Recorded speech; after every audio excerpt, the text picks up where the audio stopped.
teologia nos ensina que o processo de revelação de Deus na história,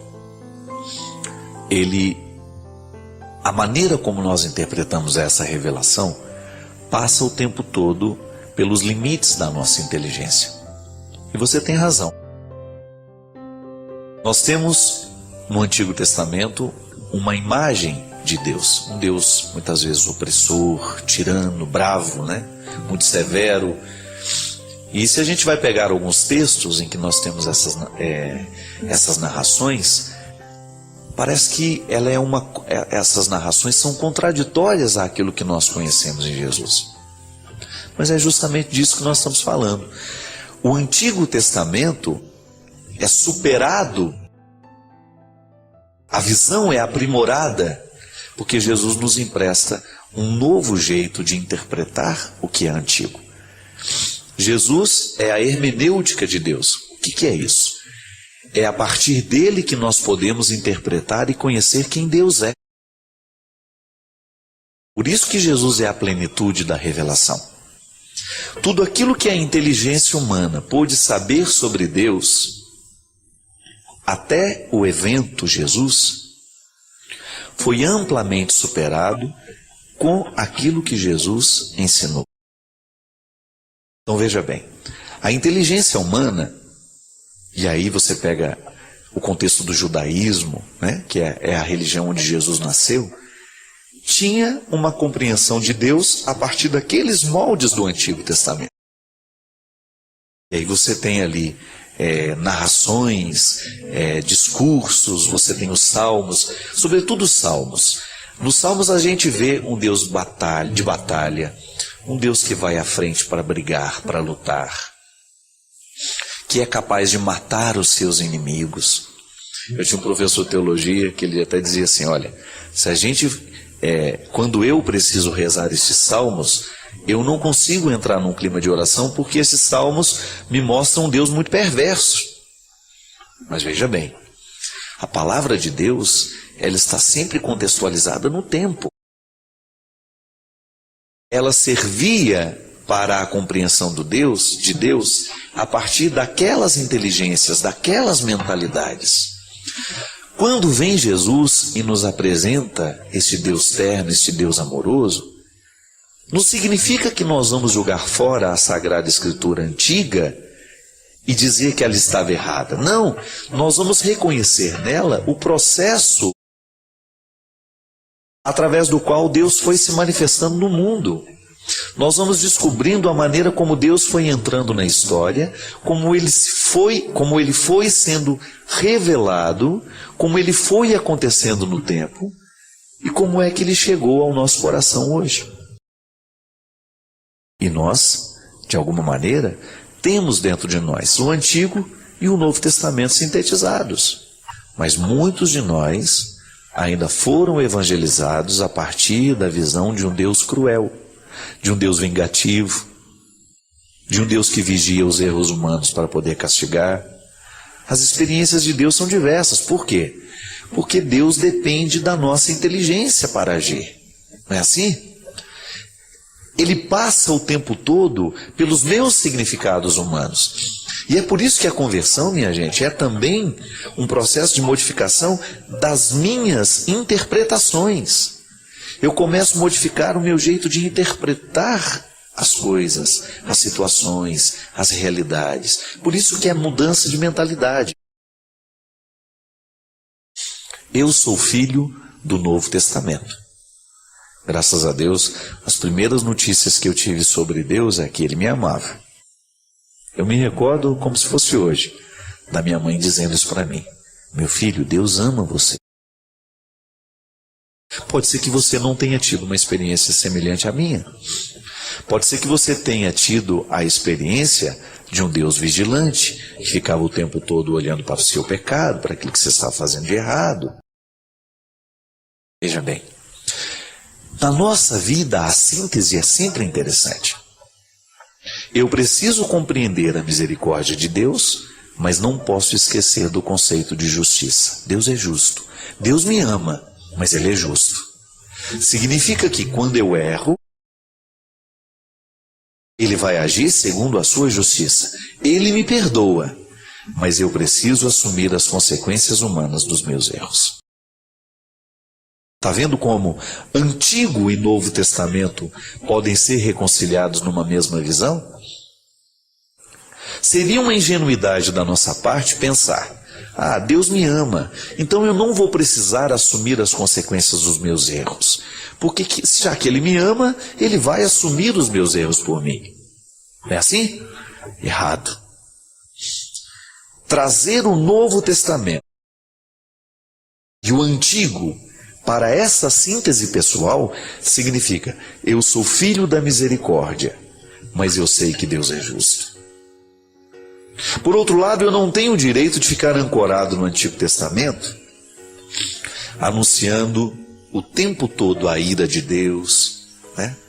E às vezes a gente escuta pregações assim: Deus está sempre irritado na palavra daquele padre ou na palavra daquele pastor, daquele líder religioso. Não temos o direito de mostrar apenas a ira de Deus, que nesse caso aqui Jesus traduz como justiça. Deus é justo. E Jesus tinha atitudes que demonstravam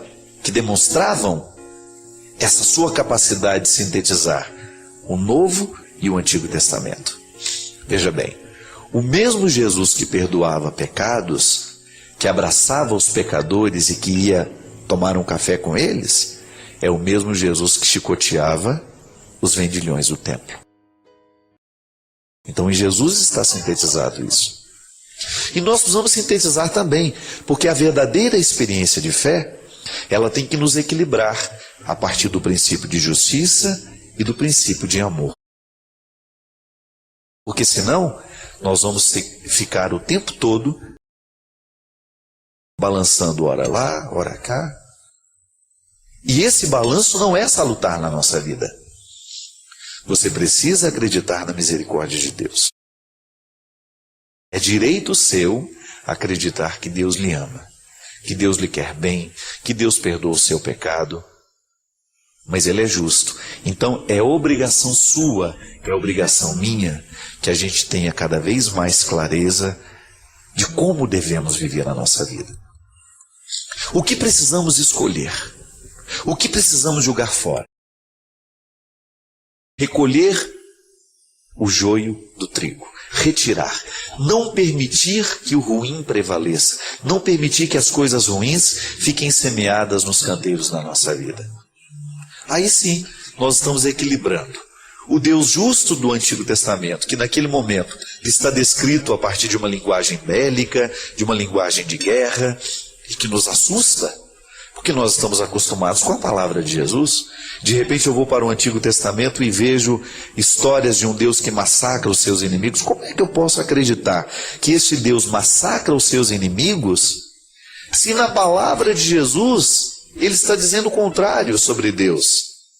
A palavra de Jesus diz que nós devemos amar os nossos inimigos. Mas aí você fala, mas no Antigo Testamento Deus matava os seus inimigos. Veja bem, o que mudou foi a compreensão. A história foi amadurecendo a própria visão de Deus, sobre Deus.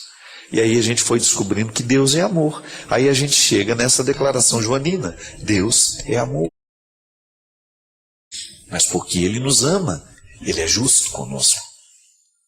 Toda vez que alguém nos ama, tem que ser justo conosco, nos deixando assumir os erros que a gente cometeu, vivendo as consequências, mas estando do nosso lado para nos acolher e para nos dar condições de não errar tanto mais.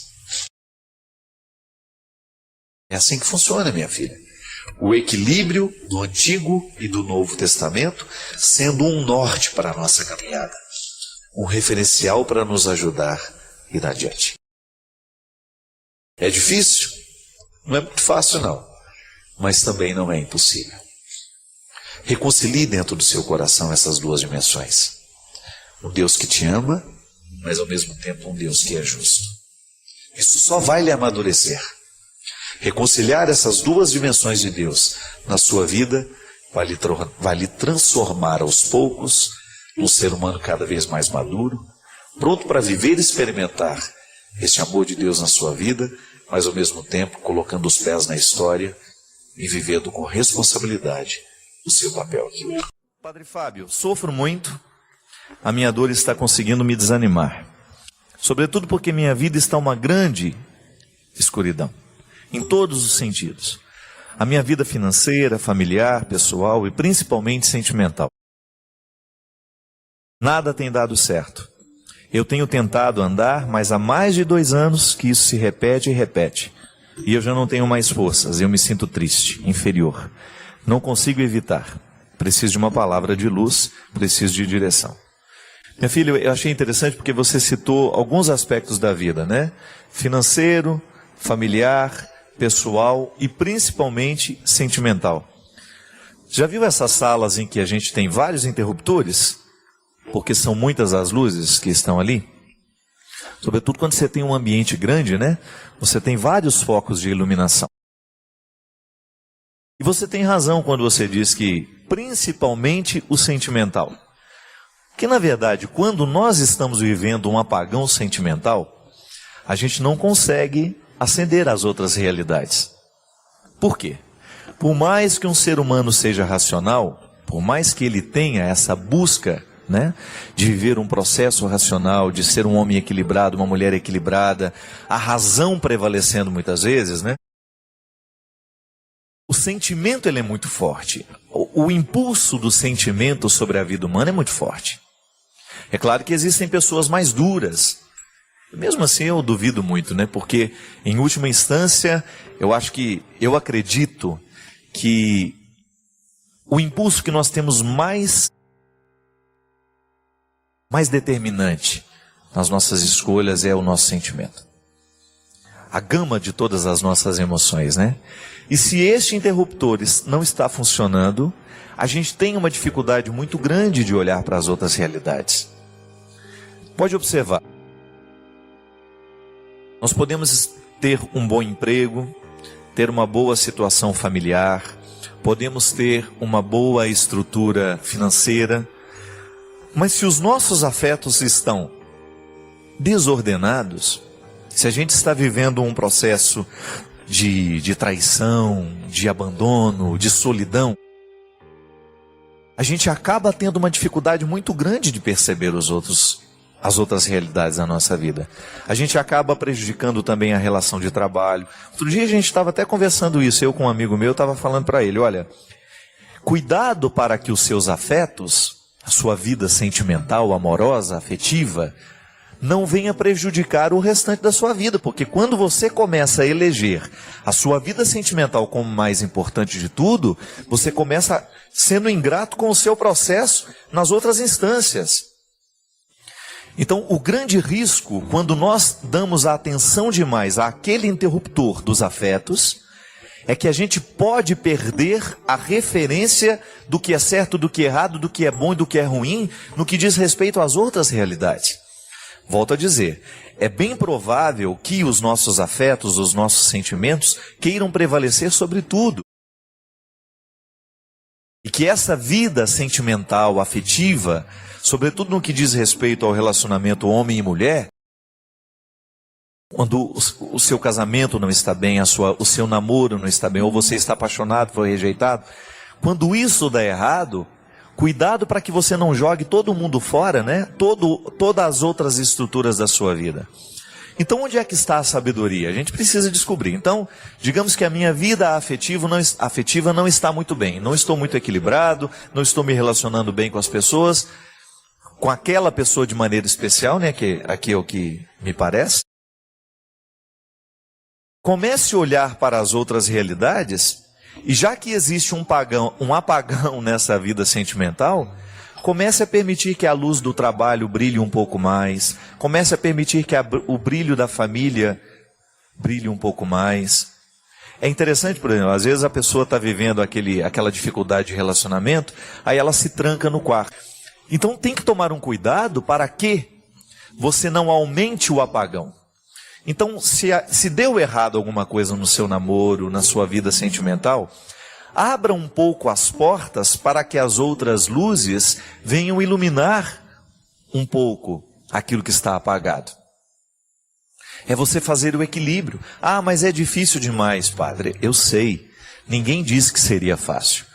Mas se você começa a fazer o seu esforço e dá os seus passos, aos poucos as luzes dos outros cômodos vão acendendo aquele que está parecendo escuro demais. É uma questão de escolha, minha gente. Se você está vivendo uma desilusão amorosa e você começa a intensificar demais essa desilusão, e você começa só a pensar nisso, daqui a pouco o seu trabalho será prejudicado, a sua vida familiar será prejudicada, e consequentemente isso vai fazendo cair uma série de outras coisas. Você vai desestabilizando a sua vida. É por isso que a vida amorosa ela é muito determinante na vida das pessoas. É por isso que a gente precisa tomar muito cuidado para que essas desilusões não venham provocar outros desastres. E aí tudo depende do investimento que a gente faz, né? Eu particularmente fico muito preocupado quando eu encontro alguém que faz do seu relacionamento afetivo amoroso a base principal, né? Então está namorando e aquele namorado é o centro do mundo. E se ele vai embora? E se ele morre amanhã? Então, claro, é sempre difícil você equalizar o tanto que você está investindo naquele relacionamento. Mas faça outros investimentos também. O grande problema é que às vezes as pessoas fazem um investimento único. Começou a namorar aquele rapaz, ela esqueceu dos amigos que tinha, ela esqueceu da família que tinha, ela esqueceu da faculdade que fazia. Comece a dividir um pouco melhor este investimento que você faz. Comece a doar-se um pouco mais em outras situações, porque se aquilo não dá certo, você tem outras realidades que vão lhe amparar.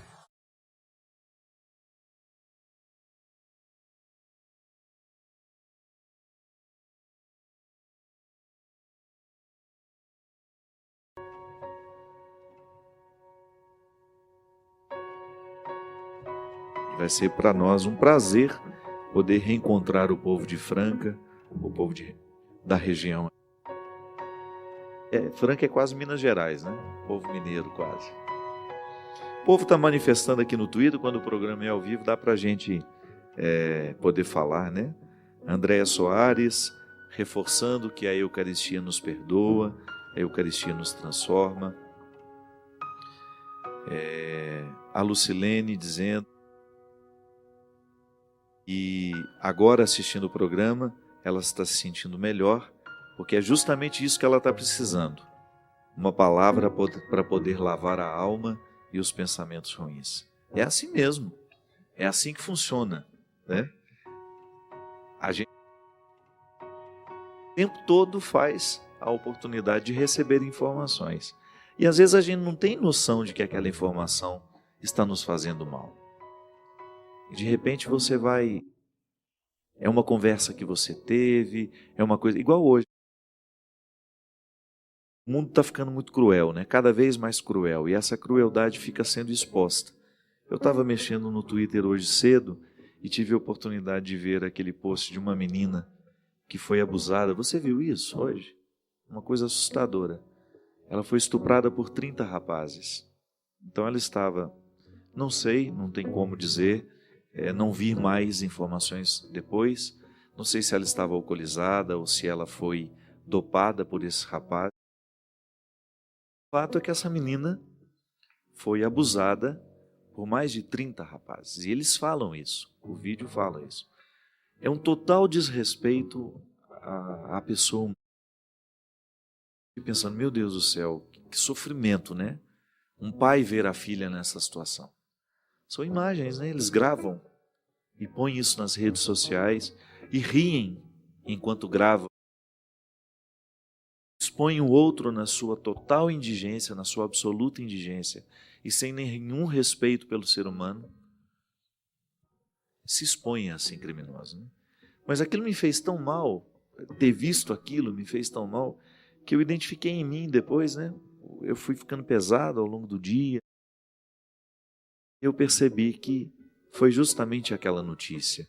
Mais do que a notícia, as imagens. A imagem daquela menina nua, sendo exposta de maneira tão cruel, tão desrespeitosa. Fez mal, agrediu a minha sensibilidade, né?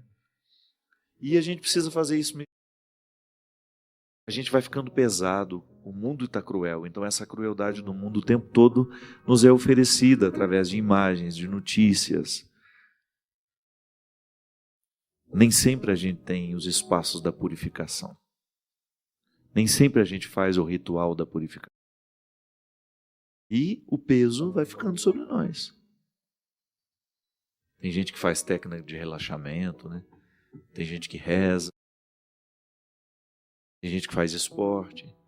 Tem gente que lê. Tem gente que vai ver um filme, vai ver uma coisa boa, bonita, para poder fazer uma faxina da mente. A gente precisa. Nós precisamos de rituais de purificação.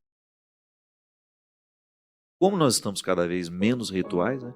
Nós não temos mais rito para comer, nós não temos mais o rito de dormir, a gente não tem mais o rito de conviver, mesmo porque esse aqui, ó, esse aparelhinho, ele retirou toda a ritualidade humana. Ele está cada vez mais retirando até mesmo a nossa elegância, a nossa educação.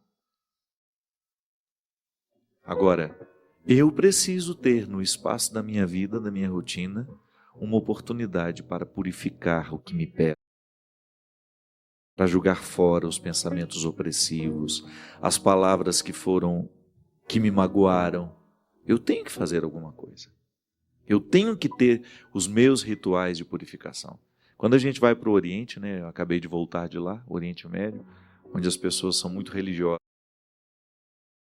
embora isso não manifeste muito na maneira como elas vivem, né, porque a religião parece que não torna o ser humano amigo do outro, é o contrário. Por causa da religião, brigam o tempo todo. De qualquer maneira, eles têm vários ritos de purificação. Lavam as mãos, lavam o rosto, lavam os pés. Não, o cristianismo é outra proposta, é lavar a mente.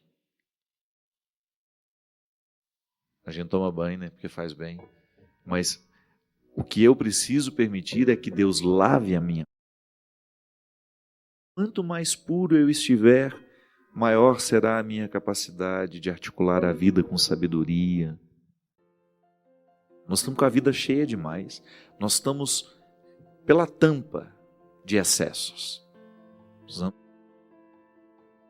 respirar com mais profundidade, dar ao corpo um descanso maior, silêncio. Como nós estamos necessitados de ritos de purificação que passem pelo silêncio.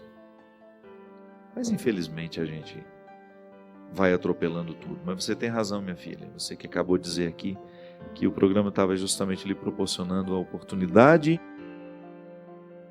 de purificar a sua mente e o seu coração. Que bom, é o nosso objetivo mesmo. Eu também me purifico aqui, em público. Padre, no dia 21 de abril, eu sofri um acidente de carro no qual a esposa de meu pai faleceu.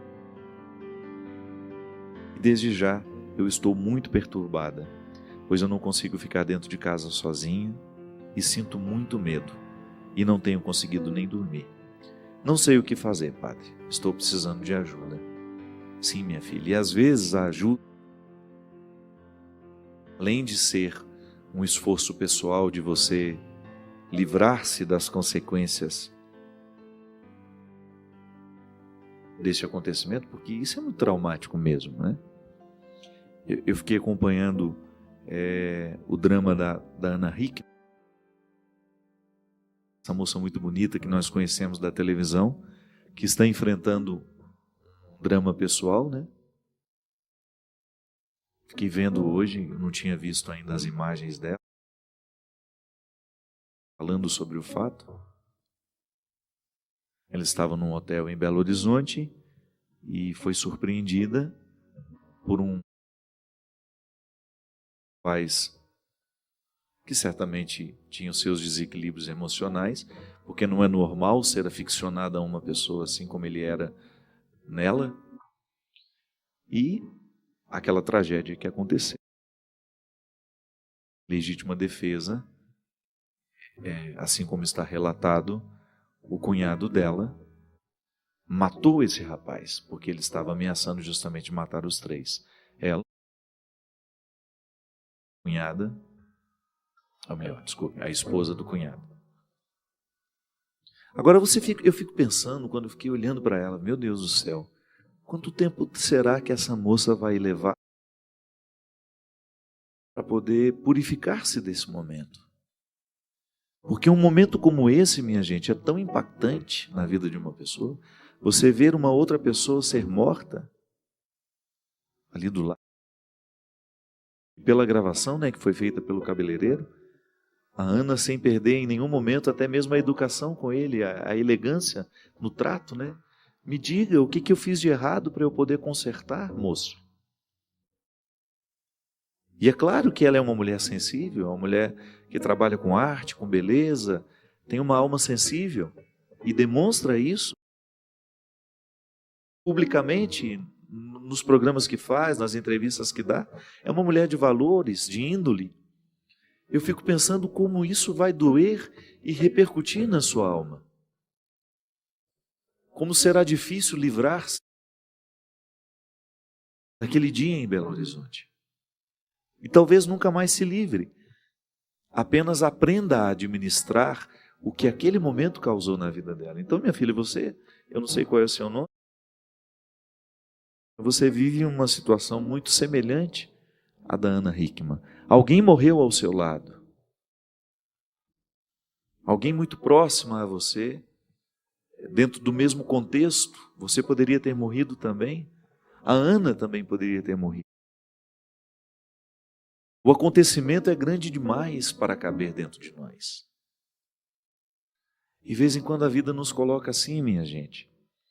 É interessante porque na psicologia a gente aprende isso, né? O que é o trauma? É um acontecimento que a gente não conseguiu digerir. É um fato que não coube dentro de nós. A gente vê de fora, a gente fica abatido. Fiquei abatido. Agora que estou contando, né? Ainda teve mais esse fato. Eu vi a menina estuprada de manhã, as cenas dela estuprada. Na hora que eu fui almoçar, eu vi as cenas da Ana Hickman, uma moça que eu nunca tive oportunidade de encontrar, de estar com ela. Também não sei quem é aquela menina que foi estuprada. Não sei quem é.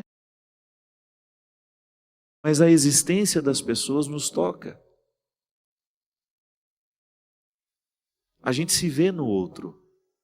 Eu me vi na menina, enxerguei naquela humanidade machucada, ferida, fiquei pensando no que aquela menina vai ter de fazer ao longo da vida para recuperar-se daquela violência terrível. Eu me vi na Ana. Pensar, meu Deus, também sofro quando o sofrimento não é meu. A vida me toca, é assim. Você também sofre quando você vê os outros sofrerem. A gente precisa regimentar tudo isso, fazer caber dentro de nós. Não é fácil. É uma longa. E às vezes, minha filha, nós precisamos de ajuda terapêutica. Nós precisamos de alguém que nos ajude a encaminhar a dor ao departamento de pessoal para que ela seja demitida. Ou que ela possa entrar dentro de um contexto de trabalho que nos ajude a ser melhor. Muitas dores nós precisamos demiti-las. Primeiro, livrando-nos da culpa, porque é um processo natural. Mesmo que a gente não tenha culpa, alguém vai dar um jeito de enfiar uma culpa em nós. A menina que foi estuprada, ela pode ser culpada por muitos. Assim, ela era uma menina que frequentava esses ambientes, não deveria. Ela se vestia assim. Essa coisa assustadora que às vezes a gente escuta, né? Que a mulher foi estuprada por causa da roupa que ela usava. Esse é um discurso tão nojento que a gente tem até vergonha de reproduzir. Pode ser que a Ana também, lá no fundo do coração, escute as vozes que vão fazer de tudo para que elas também assumam uma parte de... Não tem como. Ela está vivendo a sua vida e de repente alguém invade o quarto Alguém cria um contexto de terror. Mas a nossa cabeça não funciona. Quem dera nós pudéssemos articular de maneira racional e lúcida as questões e resolvê-las. Há uma questão que faz o impasse da razão, que eu posso saber pela razão que eu não tive culpa, mas o que eu sinto dentro de mim é tão devastador, acaba restando um espaço para a opressão de culpas que vão me ocorrer quando eu estiver distraído, quando eu não estiver no pleno exercício da minha razão.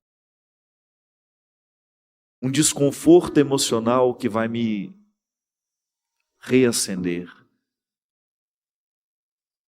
que vai me fazer sofrer. É assim. Nunca mais seremos os mesmos depois desses acontecimentos. Nem você, nem a Ana, nem aquela menina que foi estuprada.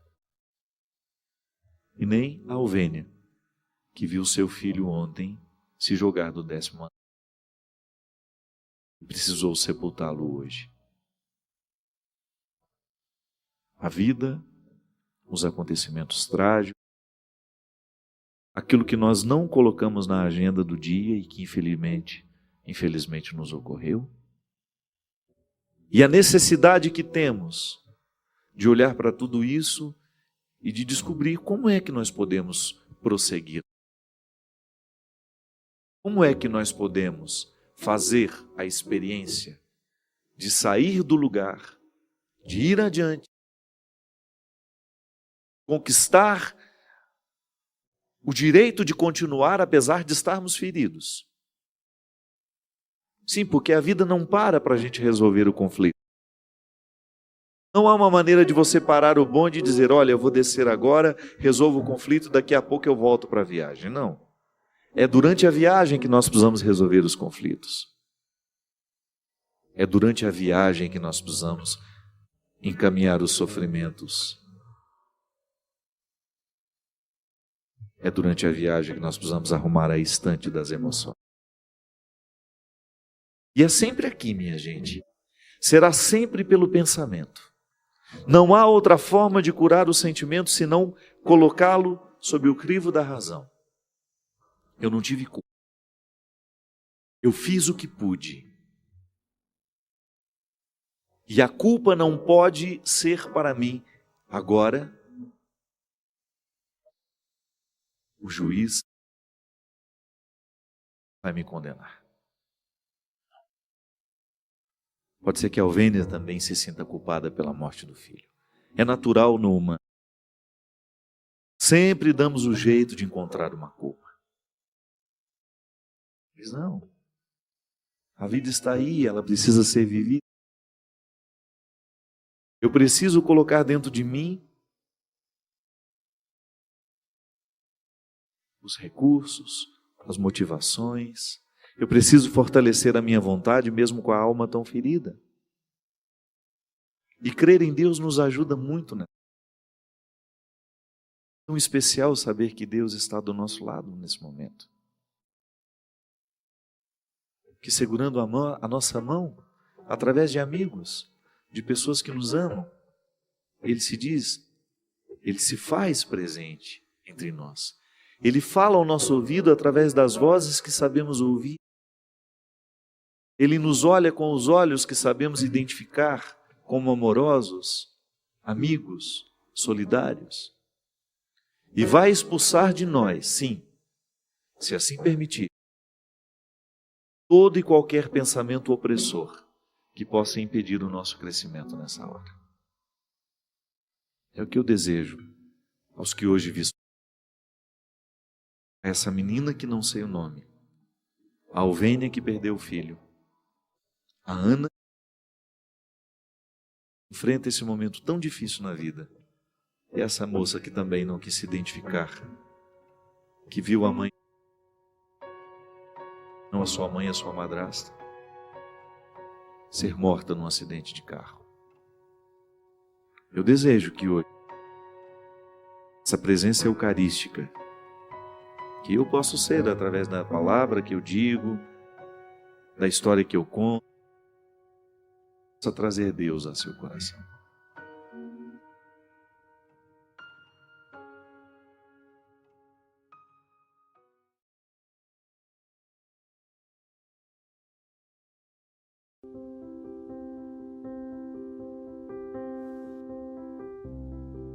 Sejam honestos. Aprendam comigo o significado de ser gente, de lidar com a indigência diariamente e de ter a oportunidade de, a partir dessa indigência, experimentar o que temos de mais sublime. E da cruz só nos brotam realidades sublimes. Às vezes levamos um tempo para identificar que era sublime. Mas o tempo, quando retira a poeira dos fatos, dos acontecimentos, a gente descobre quão sublime foi o resultado de tudo aquilo que nós precisamos enfrentar. Nós vamos para um rápido intervalo e a gente volta já já com o programa Direção Espiritual. Estamos de volta com o programa Direção Espiritual. Obrigado você que participa conosco, você que nos divulga. Quero agradecer muito o carinho de todas as pessoas que fazem parte da história do programa Direção Espiritual, pelos eventos Brasil afora, eu sempre recebendo o testemunho de pessoas. Padre, nossa família toda quarta-feira se une para assistir. Me sinto muito responsabilizado. Essa oportunidade de falar com tantas pessoas, de levar uma palavra que possa tornar mais viva a nossa vida, ou acender as consciências que estão esquecidas. Às vezes a gente vai ficando um torpor, vai entrando dentro de uma mesmice espiritual, a gente vai perdendo a oportunidade de crescer e de repente escuta uma coisa aqui que possa fazer bem. Esse é o nosso objetivo. Eu me sinto muito feliz de fazer parte deste movimento que a Canção Nova realiza todos os dias, mantendo 24 horas uma programação com o objetivo de fazer bem às pessoas que nos assistem. Lembrando que no dia 18, que é o próximo domingo, é isso? Dia 18 de setembro, eu estarei em Teresina. O show vai ser às 21 horas, lá no Teresina Hall. Quero convidar vocês que são Teresina e região, para estarem conosco. No dia 21 de setembro, eu estarei em Guariba, São Paulo. Guariba, o local será na Arena Vila Roca, às 21 horas. Você que também é de Guariba e região, programe-se para estar conosco lá. Show, o nosso novo trabalho, que chama-se A Estrada Sou Eu. Um show bastante bonito, muito significativo. Momento de reflexão, de música, onde nós procuramos tornar a noite, né? Geralmente nós saímos de casa para tantas coisas, mas tornar um momento musical, um momento de alegria, também com repercussões na nossa alma. No dia 23 estarei em Curitiba e o show será no Teatro Positivo. Você é o nosso convidado, às 21 horas. No dia 24, eu estarei em Joinville, na Arena Multiuso, no Centro de Eventos Carl Hansen. Já fui em Joinville, muito tempo que não vou. Vai ser uma alegria muito grande poder voltar a Santa Catarina. Convidar todas as cidades aí que são vizinhas a Joinville, para no dia 24 de setembro estarem conosco. E no dia 25 de setembro estarei em Niterói, no ginásio Caio Martins, a partir das 19 horas. Quero agradecer também a oportunidade que eu tive de estar no Rio de Janeiro. Meu querido Dom Arani havia nos pedido um evento para uma comunidade que ele queria que nós ajudássemos. Eu acho que era na construção de um elevador lá na paróquia, que ficava lá em Rio das Pedras. E a comunidade não tinha condições nem mesmo de a gente fazendo o show beneficente. Tem custos, né? Tudo tem custos. A equipe de trabalho é muito grande. E montar um evento dá trabalho, gasta muito dinheiro para poder, e nem sempre as comunidades conseguem fazer isso. E nós tivemos a graça de ter o evento no Vivo Rio, coordenado pelo meu querido Raudrim e a Léo, lá da Talentos. E o evento do Vivo Rio custeou o evento de Rio das Pedras. E nós ficamos muito felizes pela receptividade deste povo maravilhoso de Rio das Pedras. Foi um show para nunca mais ser esquecido. Quero agradecer muito ao Dom Orani pela oportunidade que ele nos deu de ajudar e de estar com um povo que reavivou tanto o nosso coração e a nossa fé. Parabenizo a equipe que organizou, que conseguiu tornar aquele lugar um ambiente de oração, de muita festa. Povo festeiro. Quero agradecer também nessa oportunidade, ao povo de Angola, por ter me proporcionado Deus de maneira tão natural. Eu não sei o que acontece comigo quando vou lá, é a segunda vez que vou. Dessa vez nós tivemos uma sequência de 4 shows, um por dia, e foi uma alegria imensa para mim me unir à comunidade Obra de Maria, que faz esse trabalho lindo lá. Eu também fui para ajudar a minha banda, agradeço muito os meninos que também foram de maneira missionária, sem pensar, embora eles sejam profissionais, né? Eles não foram pensando no trabalho, dinheiro que poderiam receber como músicos, não. Todo mundo desejoso de fazer o nosso trabalho repercutir naquele lugar tão necessitado de ajuda. Agradeço muito ao Gilberto. Quero me unir à comunidade Obra de Maria, à missionária Poliana, que faleceu em Moçambique. Quero me unir à família Poliana, que eu acho que é de Caruaru, não é? A família da Poliana, que sepultou. Ela morreu na terça-feira, no dia antes de eu embarcar. Quando eu cheguei em Angola, Gilberto estava administrando esse sofrimento terrível. Poliana tinha terminado um retiro que eles fizeram à beira-mar, uma casa que alguém emprestou para eles. Poliana tinha cozinhado a manhã inteira e pediu às amigas, aos colegas dela, os missionários juntos: estou tão cansada, gostaria de dar um mergulho antes de ir embora. E foi. Ela mais 2 pessoas da comunidade. O mar estava muito agitado e Poliana não conseguiu. Levou ela, embora soubesse nadar, ela faleceu. E eu fiquei muito comovido com essa história por um motivo muito simples. Primeiro, um ser humano que eu não tive a oportunidade de conhecer, mas que eu só recebi notícias boas. Uma menina que se dedicava ao Evangelho, que dispensou tantas coisas, né? Deixou de viver tantas coisas para estar num dos lugares mais pobres do mundo.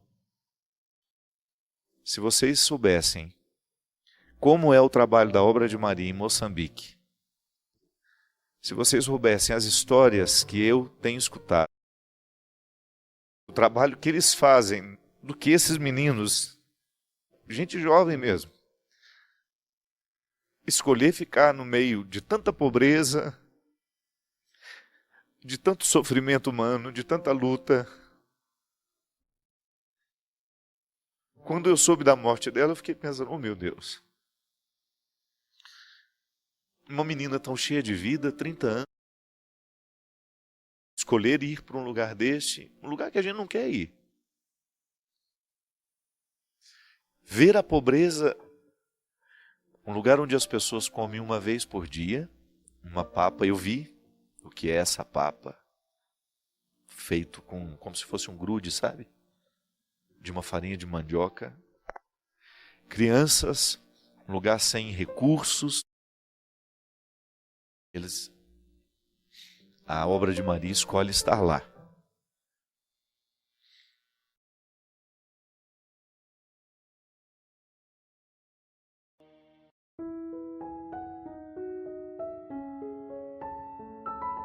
Marcas do que se foi, sonhos que vamos ter.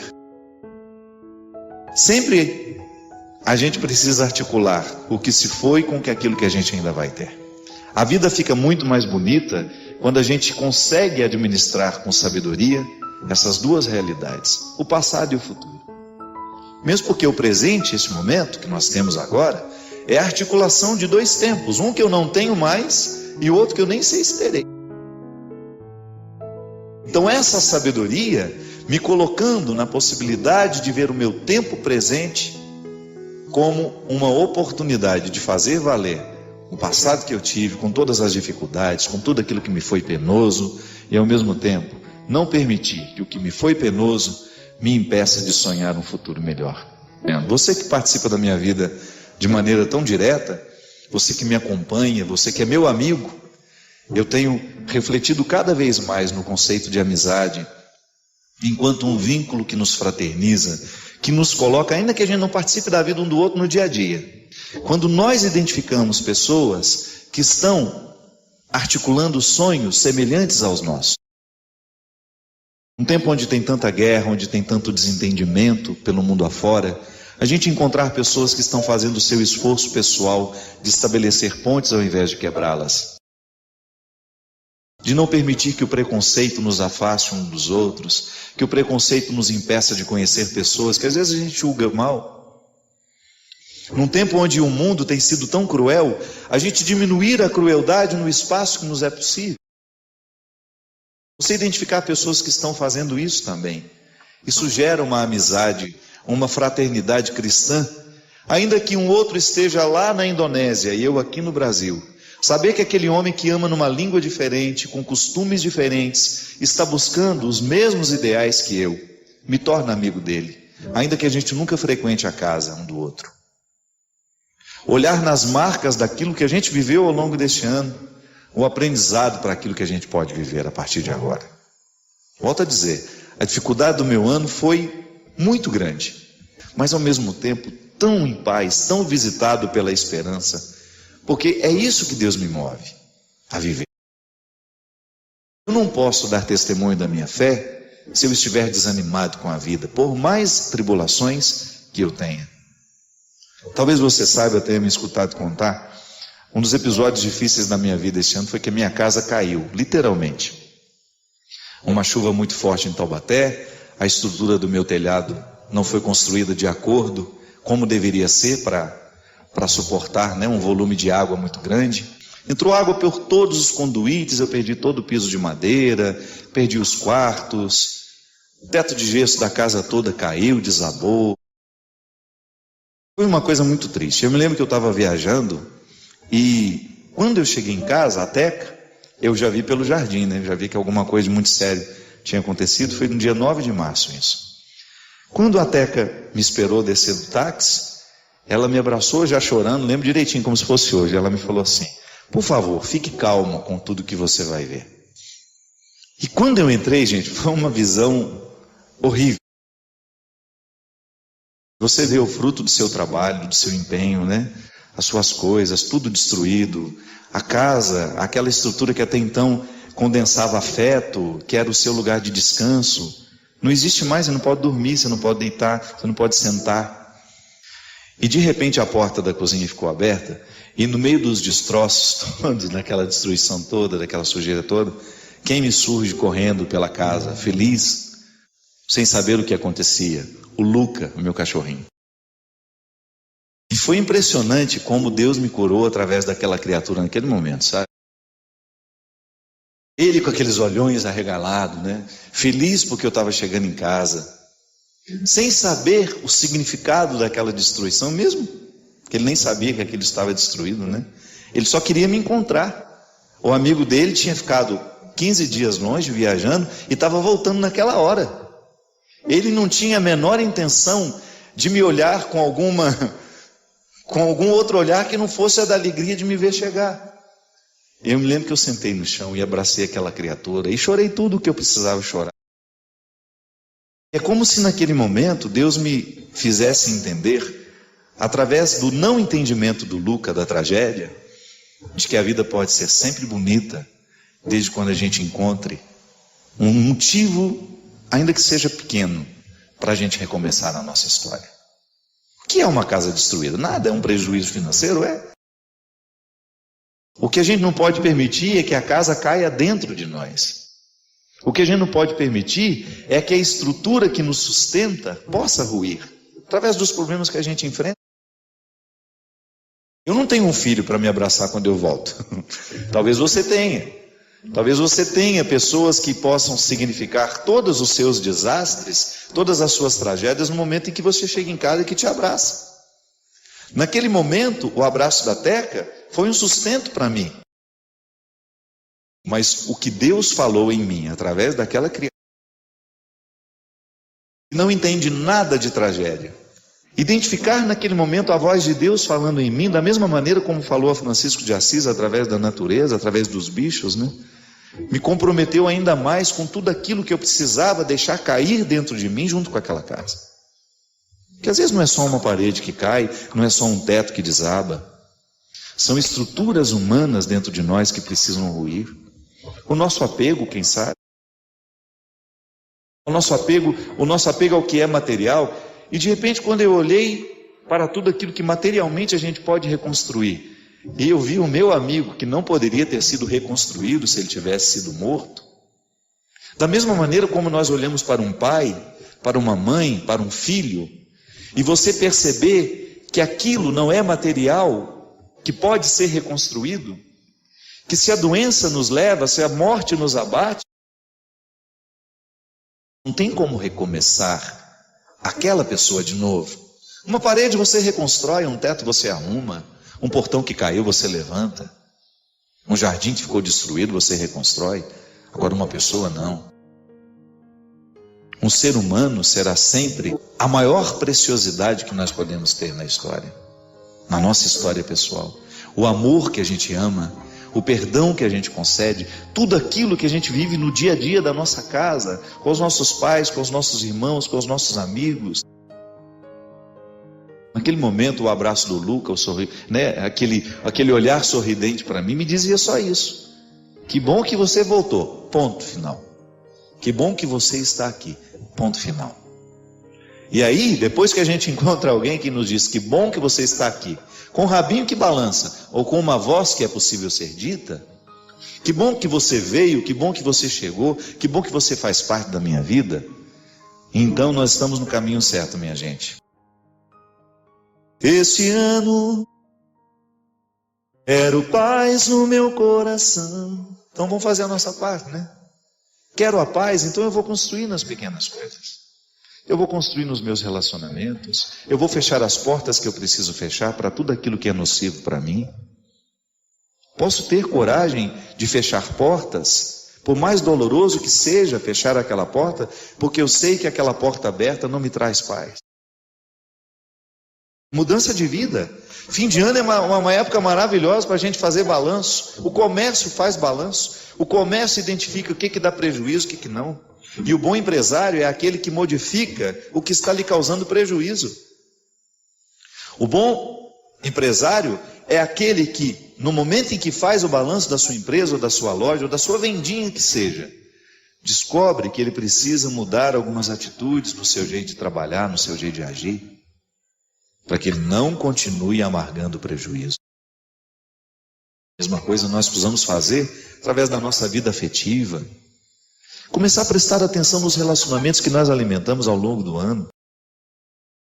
O que é nocivo para nós nesse relacionamento? Estabelecer, pontuar, é direito. É direito meu, é direito seu. De você olhar para a estrutura da sua vida e ter direito de mudar o que você achar que vai ser melhor para a sua liberdade pessoal, para o seu jeito de ser de Deus.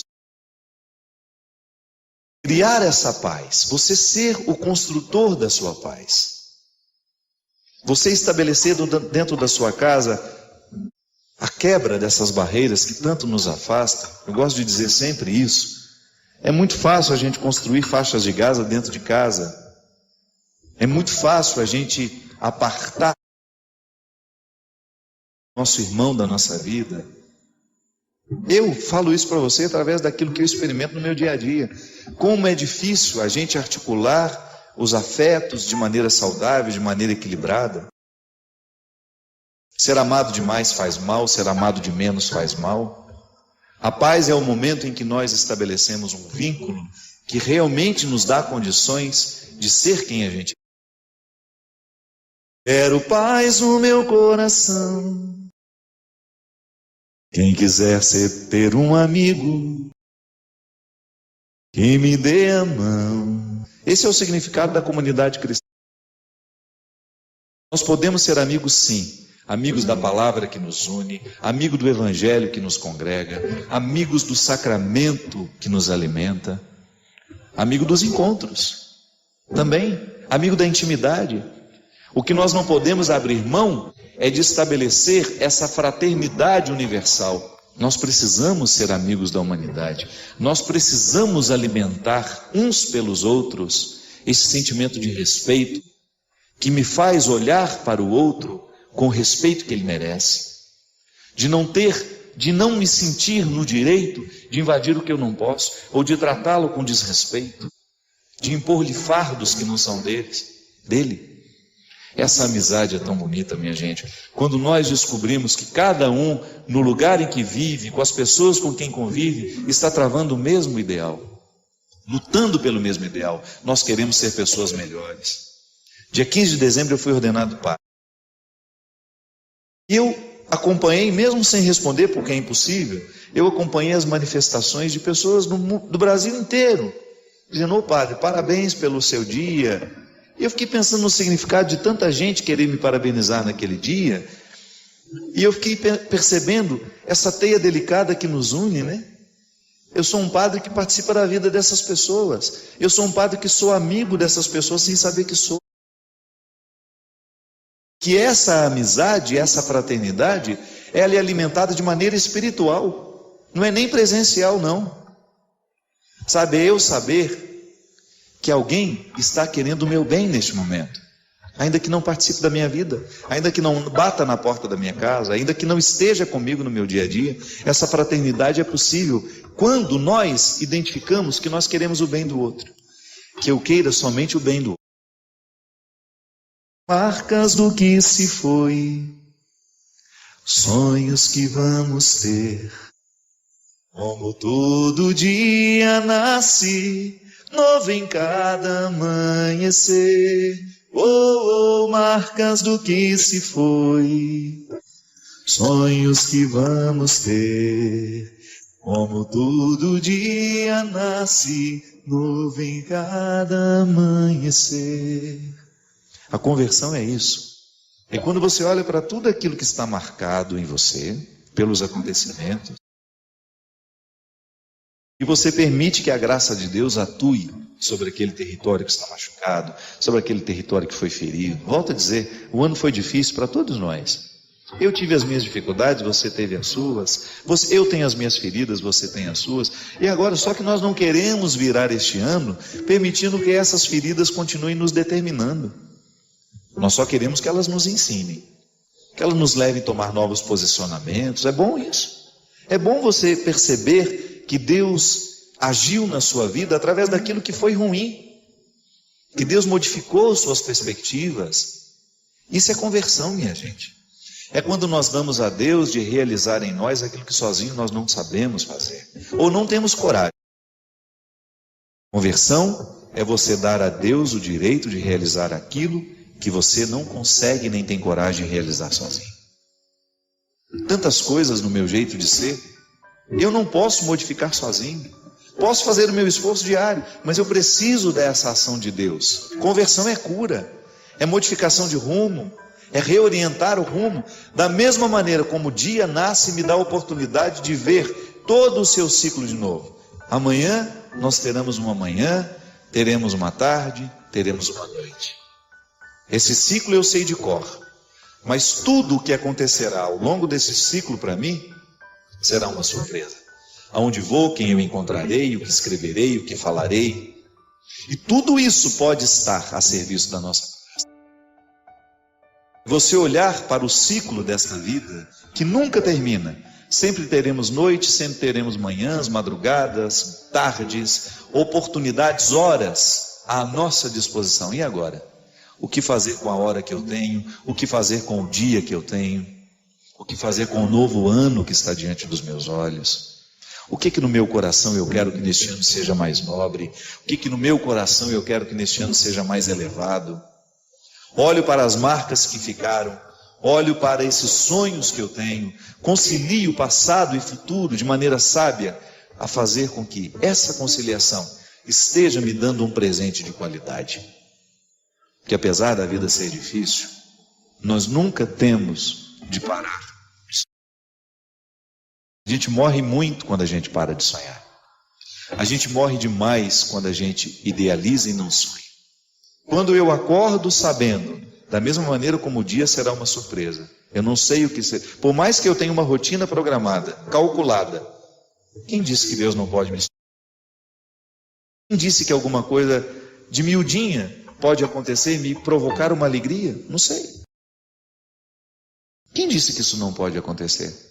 Então, olhar para a vida que a gente tem, para este ano que a gente tem, é como se a gente desse a Deus o direito: olha, Senhor, eu quero ser surpreendido por um novo. Eu quero permitir que as minhas destruições, que tudo aquilo que ruiu em mim este ano, seja de profundo ensinamento, que me encha de sabedoria, que me conceda a graça de identificar tudo o que em mim pode ser ainda mais bonito. Que esse é o nosso desejo. É tornar cada vez mais o nosso jeito de ser bonito,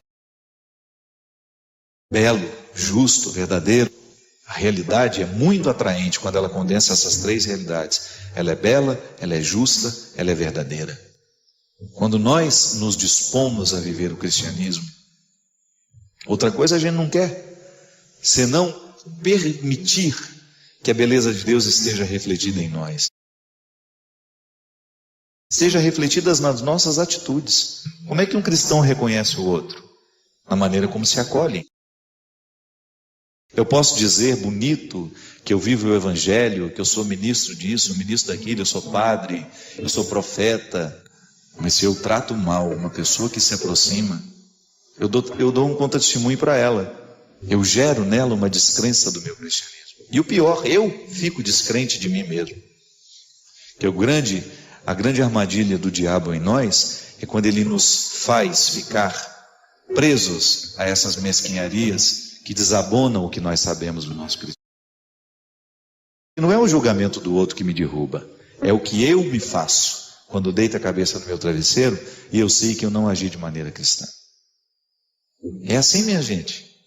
Cada vez mais permitindo que essa luz chegue na nossa consciência. Transforme radicalmente o nosso jeito como olhamos para nós, o jeito como olhamos para o outro. Essa luz que inunda o nosso quarto, retirando tudo aquilo que é penumbra que nos faz tropeçar no meio do escuro. Quando o quarto está escuro demais, é um perigo andar nele. A gente tropeça, a gente pode se machucar. Uma mente que não está iluminada por Deus, ela se machuca o tempo todo. Por quê? Porque lhe falta essa luz que lhe orienta, que lhe permite andar com segurança. E Deus ilumine cada vez mais a nossa consciência. Esse é o projeto de vida que nós precisamos ter para 2015. Que a nossa consciência esteja cada vez mais iluminada, para que Deus nos dê condições de reconhecer onde é que nós erramos, onde é que nós somos mesquinhos, onde é que nós não estamos agindo de maneira bela, justa, verdadeira. Aí sim nós estamos adentrando o ano como todo cristão precisa adentrar. Uma responsabilidade que nos coloca semeadores da vida que queremos colher. Por isso, seja honesto. Olhe para as sementes que você tem semeado na sua vida, olhe para as sementes que você tem semeado na vida do outro.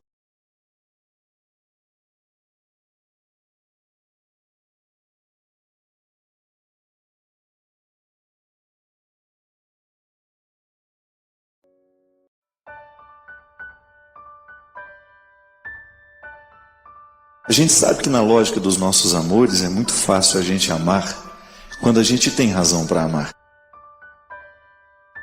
Mesmo porque às vezes na vida nós achamos que para o amor existir é preciso que haja uma razão. E geralmente é assim que funciona. Não só achamos, como é assim que funciona. O amor gira muito em torno das razões. Agora, o surpreendente é quando você descobre que dentro de você há uma capacidade de amar que independe das razões. Digamos que 90% do seu amor você ame a partir de razões. E é muito simples. O outro faz alguma coisa que merece a sua predileção. O outro representa alguma coisa que merece a predileção. O outro realizou alguma coisa na vida que abriu seus olhos para que você percebesse, e de repente o seu amor caminhou naturalmente em direção daquele que despertou isso em você. Mas você também não pode negar que mesmo quando você tem razões para amar alguém, de vez em quando o amor esbarra em você sem razão nenhuma. E você descobre uma fonte de gratuidade. O outro não fez nada por você. O outro não falou nada para você. Mas o seu olhar atingiu e você foi capaz de amá-lo mesmo sem ter razões. Se eu amo naturalmente aqueles que me dão razão para amar, e se boa parte do meu amor, se os 90% da minha capacidade de amar estão movidos, estão na direção daqueles que me dão razão, a conversão é a gente diminuir um pouco esses 90% para dar maior espaço àquele amor que não tem razão. Porque somente no momento em que a gente descobre o amor que não tem razão, é que nós vamos entrar no sentimento mais profundo que Deus nos ensinou através de Jesus. Se você for pensar, Jesus tinha muito poucas razões para amar os seus. Traiu o tempo todo, os amigos traíram, os amigos mentiram para ele. E se você humanamente quiser dizer que Jesus não tinha muitas razões para continuar amando seus amigos, você está certo. Porque você faz a sua análise a partir desta lógica que é comum nos dias de hoje, que sempre foi comum na história da humanidade. Nós continuamos amando à medida em que o outro corresponde àquilo que a gente espera dele. Mas e se no momento que deixa de corresponder e você descobre que mesmo assim você continua amando, então de alguma maneira você está vivendo a consequência daquela jaculatória que a minha mãe me ensinou quando eu era criança, pedindo ao coração de Jesus que ele me desse um coração semelhante ao dele. Quantas vezes eu, como criança, rezei isso sem entender? Fazei o meu coração semelhante ao vosso. Ter um coração semelhante ao coração de Jesus significa você entrar nessa porcentagem menor de amar sem razão e dilatar. Você não conhece nem 1% da humanidade, mas você pode amar essa humanidade inteira. O significado do amor cristão nos coloca na possibilidade de quem quer que seja que a gente encontrar hoje pela vida, mesmo que eu não tenha a oportunidade de conviver, mas que o meu encontro seja amoroso. Há uma palavra bonita que traduz o amor, que se chama gentileza. A gentileza é aquela demonstração de amor, esse amor gratuito. Você nunca viu aquela pessoa na vida, mas naquele momento, a sua reserva de amor, esse amor que não precisa de razões, exerceu um domínio sobre você. E quando você foi dominado por este modelo de amor gratuito, o mundo inteiro ganhou naquele gesto. Porque onde existir uma pessoa agindo em nome da gentileza, o amor de Deus estará prevalecendo no mundo. Onde existir uma pessoa hoje disposta a viver o amor da gratuidade, Deus estará vencendo a partir dela. Esse é o desafio de todos nós. Você sabe muito bem quanto é que você tem de amor gratuito dentro de você. Eu sei muito bem quanto que eu tenho dentro de mim. É disso que nós estamos falando, minha gente. É a gente descobrir que quando o outro é intragável para mim, eu tenho que me desdobrar na direção dele. Não é por uma questão de vaidade, você ser melhor que ele. Não, não. É para que os ódios do mundo diminuem a partir da nossa capacidade de amar. Às vezes nós temos aí tantas pessoas que não gostam de nós, tantas pessoas que falam mal de nós, que nos tratam mal, Nós não temos que dar o mesmo resultado. Não, nós não vamos negociar com a mesma moeda. Porque assim nós tornamos o mundo pior do que já é. Eu não quero um mundo pior, você quer? Eu tenho certeza que não. Então fazer a diferença nessas pequenas medidas, e a gente cresce como pessoa, a gente se aproxima de Jesus. A gente fala tanto que a gente quer ser semelhante a Jesus, mas Jesus tinha uma facilidade imensa de amar os que odiavam. Aqueles que o odiavam, ele amava mesmo assim. Aproximar-se daqueles que nos tratam mal e oferecer um gesto de gentileza é um jeito bonito que a gente tem de mostrar que nós não estamos em guerra. Porque às vezes o nosso silêncio pode dizer que nós estamos em guerra também. Não. Aproximar-se, tratar bem, receber bem o que chega, mesmo que ele não goste de você. O problema é dele, é ele que não gosta. Você faz o seu esforço de trabalhar a sua humanidade, por quê? Porque você não quer se juntar ao cordão do ódio no mundo de hoje. Acho lindo, minha gente, a capacidade que Jesus tem de olhar para os miseráveis e pensar que essa religião começou assim. Pensar que tudo isso é motivado por essa mística. O absurdo de um Deus que prefere os pobres, o absurdo de um Deus que prefere os fracos, o absurdo de um Deus que prefere os pecadores. De você pensar que onde existe a miséria humana, ainda que seja aquela que nos envergonha, lá o amor de Deus grita, pede passagem. E quem sabe pensando assim, nós vamos deixar de vestir essa vaidade da santidade, nós vamos retirar de nós as máscaras que muitas vezes nos impedem de nos aproximar dos outros, porque a gente acha que a gente é melhor que eles. Quem sabe assim a gente vai ganhar um olhar diferente, mais misericordioso, sabendo que na fragilidade do outro eu também estou espelhado. Que quando eu olho para o pecado do outro, eu estou vendo o meu também, que por isso talvez eu rejeite tanto, porque eu estou vendo no outro aquilo que eu não gosto de ver em mim. Deus tem que abrir os nossos olhos para essas coisas, minha gente. Porque o tempo todo Jesus se ocupava dessas pessoas, ele não tinha medo. Ele não tinha medo das prostitutas, ele não tinha medo dos ladrões, porque ele sabia muito bem quem ele era e o que ele podia fazer na vida delas. Tomar posse desse olhar de Jesus para que a gente comece a olhar o mundo com olhos diferentes. Tomar posse desse jeito específico de Jesus ser, para que nós possamos ser, nas pequenas medidas, também como Ele. Que não caiba dentro de nós essa santidade vaidosa que nos distancia dos outros, não. Se a sua santidade lhe distancia daqueles que precisam da sua misericórdia, cuidado,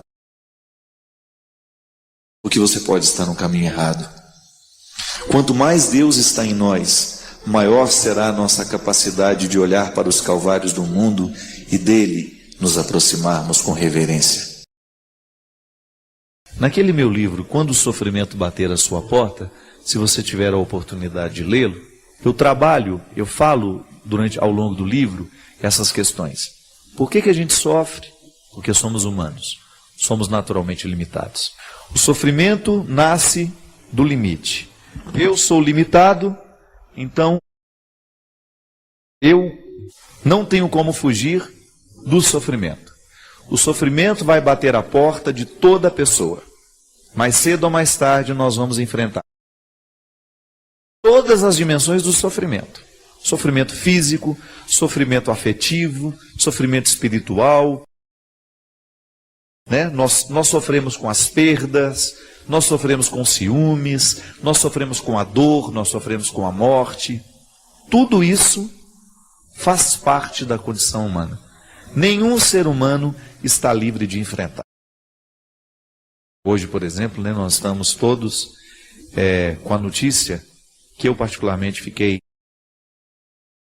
assustado, um rapaz tão jovem que descobriu que tem aquele câncer linfático. Na hora, eu disse que ele disse essa frase: eu estou pronto para a luta. Essa é a atitude mais coerente, de quem quer a vida. Porque na hora que o sofrimento bate na sua porta, você pode muito bem se entregar a ele. Ou então você pode recebê-lo bem na sua vida e estabelecer com ele um pacto. Tudo bem, eu vou te administrar, mas eu não pretendo que você me leve. Essa é a atitude mais sábia. Difícil. Muda radicalmente a vida de uma pessoa. A gente já sabe que esse rapaz é afeito à reflexão, diz que é um rapaz muito inteligente, não é um cara bobo. Mas um momento como esse traz muita maturidade. Quantas pessoas, ao enfrentar o sofrimento, elas ultrapassam, olha, elas vão além. Então, neste momento é importante, ao que sofre, saber administrar o que sofre, aquilo que está sendo o limite. A experiência do cuidado minimiza este sofrimento. A família estando presente, cuidar do sofrimento daquele que está com a gente, daquele que a gente ama, é uma maneira muito concreta de amor. Eu estou ao lado, eu participo, eu não sou indiferente. E é assim, meu filho. É assim que a gente pode diminuir o peso do sofrimento no mundo. Sofrer não tem como. Todo mundo sofre. E seria uma bobagem da nossa parte pensar que nós não vamos ter sofrimentos. Ou que nós podemos evitar, que o sofrimento venha visitar a nossa vida. Claro, eu preciso fazer de tudo para que a minha vida seja marcada pela sabedoria, para que eu faça as melhores escolhas, para que eu sofra menos. Então, quando eu administro bem a minha vida, é natural que eu vou ter condições de ter diante de mim, quem sabe, uma vida um pouco mais tranquila, um pouco mais harmônica. Mas e os acidentes da vida? E aquilo que eu não posso controlar? Então aí vem o momento da sabedoria, de nós fazermos da experiência do cuidado, que é naturalmente humana, uma experiência humana, de você cuidar, de você dar sentido àquilo que está acontecendo, de você então, de alguma maneira, superar aquilo que tanto nos machuca. Porque todo ser humano sofre. O sofrimento humano, ele nasce da condição de ser criatura, Então, eu não sou perfeito. Eu sofro de imperfeições. Por exemplo, essa semana eu perdi a voz. Fiquei desde domingo, ainda estou muito ruim. Minha voz está voltando aos poucos. Essa tosse que não sei mais o que fazer. Já até mandei importar enxofre de Marte para ver se fazendo o xarope desse enxofre a gente melhora. O corpo sofre porque ele tem limites. Alguma coisa eu estou fazendo, alguma coisa no meu dia a dia tem provocado o meu desgaste. Claro, penso sobre isso o tempo todo, a minha missão é árdua, eu viajo demais, eu tenho muito deslocamento, tenho muitos eventos e tenho uma vida muito cheia. Tudo isso é um fator que eu preciso pensar. Quando eu não penso sobre esses fatores e continuo me expondo de um jeito errado ao trabalho, quando eu não tenho o devido descanso, eu estou abusando do meu limite. Então, é natural que o meu sofrimento venha. Uma criança de 7 meses, ela pode até não fazer escolhas, mas ela está contextualizado num contexto, ela está num contexto em que as pessoas escolhem por ela. E ela já sofre pelo simples fato de ser criatura. Não tem como nós retirarmos o sofrimento da criatura, porque isso seria privar a criatura da sua liberdade. Muita gente faz essa pergunta que eu acho absolutamente desnecessária. Por que Deus permite o sofrimento no mundo?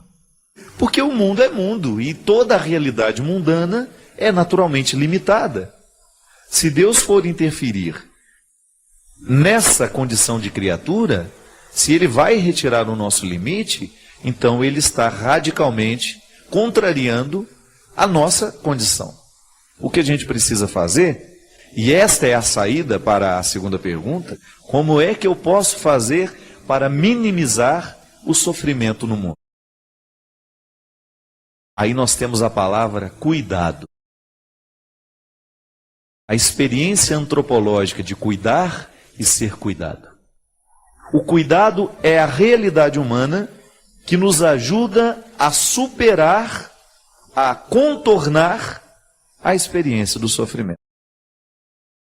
A gente não supera totalmente, mas de alguma maneira nós damos sentido a ele. Damos sentido em duas dimensões.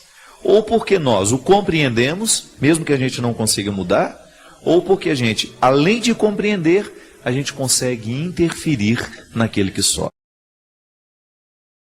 Nós estamos acompanhando, por exemplo, a fome na Somália, né? É uma vergonha mundial isso. É lamentável que a gente tenha o gasto, que a gente sabe que é publicado o tempo todo, com armamentos, com instrumentos bélicos, com armas de destruição,